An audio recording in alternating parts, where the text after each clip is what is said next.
बात करते हैं बाल ठाकरे के स्मारक को लेकर तेज हुई सियासत की। उनके भतीजे राज ठाकरे की पार्टी एमएनएस ये कहती है कि स्मारक तो बने लेकिन वो इंदु मिल में बने, और इससे आरपीआई खफा हो गई है, जबकि शिवसेना का ये मानना है कि स्मारक शिवाजी पार्क में बनना चाहिए।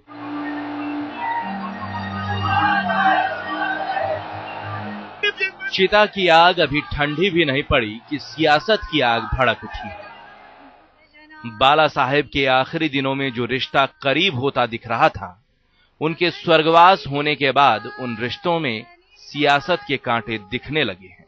चंद रोज ही तो हुए हैं बाल ठाकरे की अंत्येष्टि में राज ठाकरे की आंखें भी नम थीं, लेकिन आज आंखें टेढ़ी हैं। विरोध उस मांग का है जो शिवसेना ने की है, मांग शिवाजी पार्क में बाला साहेब के स्मारक बनाने की। लेकिन एमएनएस का कहना है कि स्मारक तो बने पर जगह कोई और हो, मसलन इंदु मिल।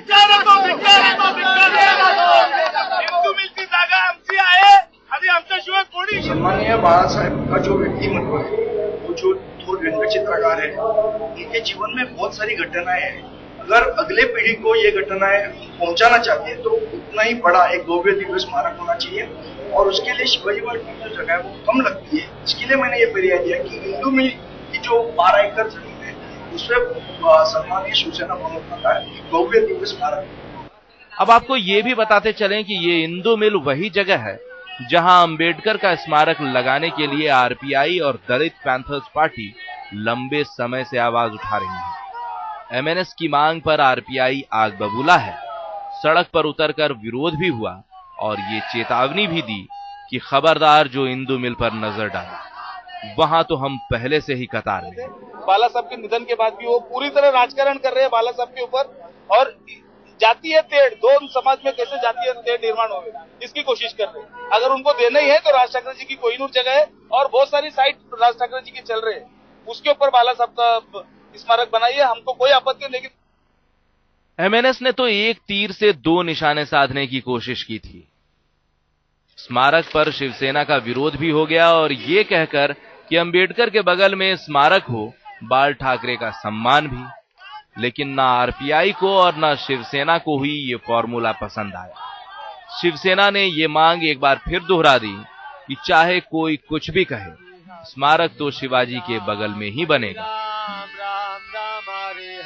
विरोध करने वाले हमेशा विरोधी करते हैं। आपको मालूम है कि इतने साल, पिछले 40 साल से शिवाजी पार्क में जो शिवसेना का दसरा की मीटिंग होती है, उसके लिए भी किसने विरोध किया है, लेकिन रिस्पेक्टिव ये कोर्ट ने परवानगी दी है। ऐसे मुझे लगता है कि शिवाजी पार्क और माननीय बाला साहब जी का एक अनोखा ऐसा रिलेशन है, और वो रिलेशन सबको मालूम है, ये खाली मुंबई के जनता को ही नहीं लेकिन पूरे देश की जनता को मालूम है। इसलिए ऐसे लगता है कि वही जगह उचित है जहां बाला साहब का स्मारक होना उचित है। बहरहाल पंचतत्व में विलीन होते बाला साहब ठाकरे की अस्थियां देख रही हैं कि उनकी जिंदगी के बाद अब भी कैसे उनके निधन पर सियासत गर्म है और राज ठाकरे फिर से अपना मकसद साधने में लगे हैं। बवालों की ही बुनियाद पर उनकी राजनीति चलती है, इस बार भी वैसा ही चल रहा है। मुंबई से आदित्य मन और एजाज खान के साथ आज तक ब्यूरो।